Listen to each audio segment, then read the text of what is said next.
Hujambo na nikukaribisha tena mtazamaji wa The World News katika kipindi hiki cha ulimwengu wa siasa.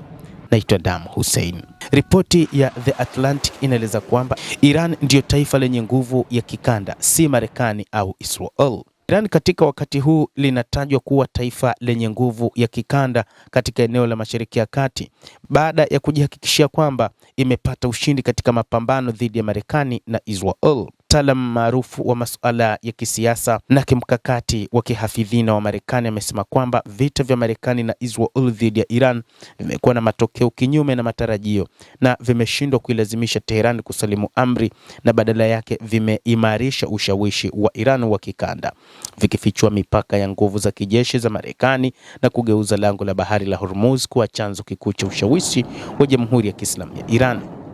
Akiandika kupitia gazeti la The Atlantic chini ya kichwa Iran Unleashed, Robert Kagan anasema kwamba mlingano wa nguvu katika Asia Magharibi umebadilika sana baada ya Iran kusimama kidete dhidi ya mashambulizi ya mara kwa mara ya Marekani na Israel bila kukubali matakwa ya Washington. Kwa kuzingatia historia yake ya kisiasa, tathmini hiyo ya mhafidhina wa mamboleo wa Marekani inaashiria kukiri kwa kushangaza kushindwa mkakati wa vita wa Washington dhidi ya Iran. Pia anakiri kuwa Iran ilipata ushindi wa kimkakati na kwamba Tehran imeibuka kidedea kwenye kampeni hiyo bila kujisalimisha na kujijengea ngome, ushawishi na nguvu kubwa zaidi kuliko kabla ya vita.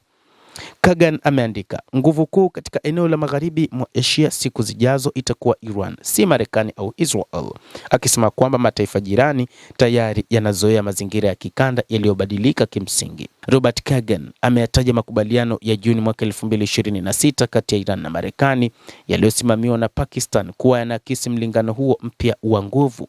Chini ya makubaliano hayo, Iran ingesimamia mipango ya safari na kupitisha salama meli za kibiashara katika lango la bahari la Hormuz, huku Tehran na Oman zikijadili usimamizi wa lango hilo kwa mujibu wa sheria za kimataifa inayotumika na haki za mamlaka ya nchi za pwani.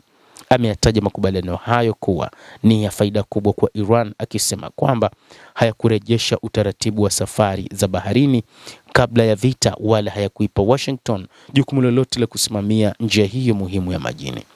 Kagan pia ameashiria uhaba wa makombora na zana muhimu za kivita za Marekani katika vita vyake dhidi ya Iran, akisema kwamba kampeni nyingine ndefu ya vita dhidi ya Jamhuri ya Kiislamu ya Iran ingedhoofisha utayarifu wa Marekani kwingineko, ikiwa ni pamoja na katika makabiliano yanayoweza kutokea baina ya nchi hiyo pamoja na Uchina ama Urusi. Hata hivyo, ameeleza namna ambavyo Marekani baada ya kushindwa sasa inatapatapa.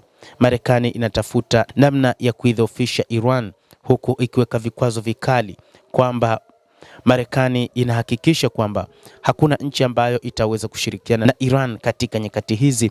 Zaidi ni kwamba nchi yoyote ambayo itaamua kushirikiana na itaingizwa katika namna ya vikwazo vikali kama ambavyo Iran itawekewa vikwazo hivyo.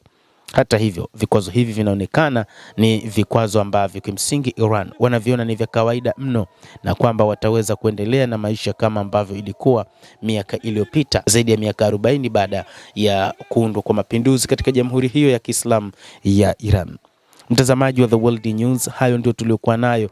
Ni kile ambacho kinatajwa na wachambuzi wa mambo kwamba Iran imeibuka kidedea katika kanda ya Mashariki ya Kati na inazidi kukua na ushawishi zaidi kuliko Marekani na Israel.